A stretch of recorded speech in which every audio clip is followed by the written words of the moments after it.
The world is burning, and we're all standing in it. Right now, millions of lives are being torn apart by war, poverty, hatred, and environmental collapse.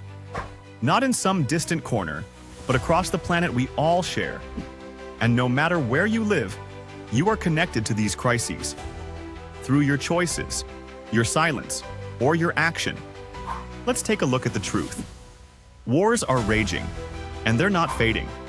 In Ukraine, over 500 days of full-scale Russian invasion have shattered cities, displaced over 8 million people, and reignited fears of nuclear escalation in Europe.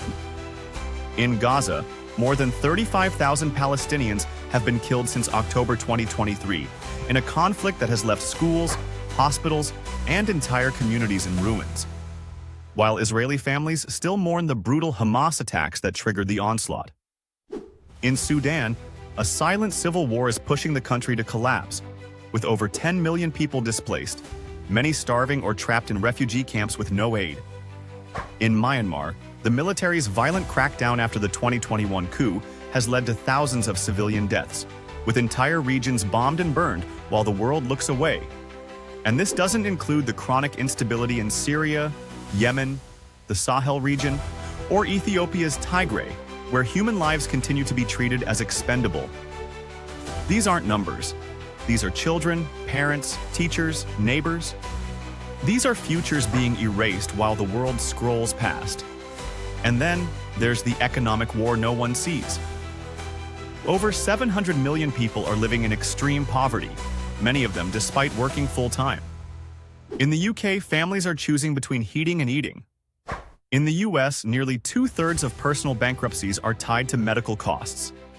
In developing nations, climate-driven floods and droughts are wiping out livelihoods overnight. Meanwhile, billionaires fly to space, and global corporations profit from the chaos. This isn't a system that's failing. It's working exactly as designed. Our planet is giving way beneath us. Last year, we broke heat records every single month from June to December. The Amazon is nearing a tipping point. The Arctic could lose all summer ice before 2030. Species are vanishing. Oceans are choking in plastic. And yet, fossil fuel production is still rising. Leaders make promises, but emissions keep climbing. The Earth is screaming and we're hitting snooze. Racism, inequality, and division are not over. Globally, racism is still embedded in laws, algorithms, policing, and education. The gap in healthcare outcomes for Black, Brown, and Indigenous populations remains massive. LGBTQ+ rights are being rolled back in several countries. Refugees are being vilified. Hatred is becoming policy. And the rise of authoritarian leaders is feeding this division, turning neighbor against neighbor, all while distracting us from the real threats: greed, injustice, and environmental collapse. But now, the question is this: what do we do? It's easy to feel overwhelmed. It's easier still to look away. But here's the truth. No one escapes the consequences of a burning world, and no one is too small to shape it. Change starts with consciousness, and consciousness starts with connection. Your daily decisions aren't isolated.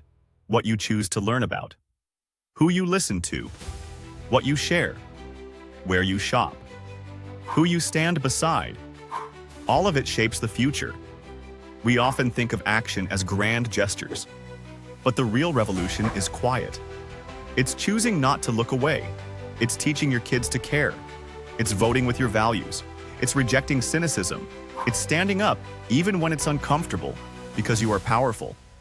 Not because you can fix it all, but because you can shift the world around you. If enough of us shift, the world tilts. No, you didn't start the wars. No, you didn't design the system. But now that you know what's happening, what will you do? Let's talk. Let's listen. Let's act. Like the future depends on it, because it does. Drop your thoughts in the comments. What part of this resonated with you most? And what do you believe we can do differently?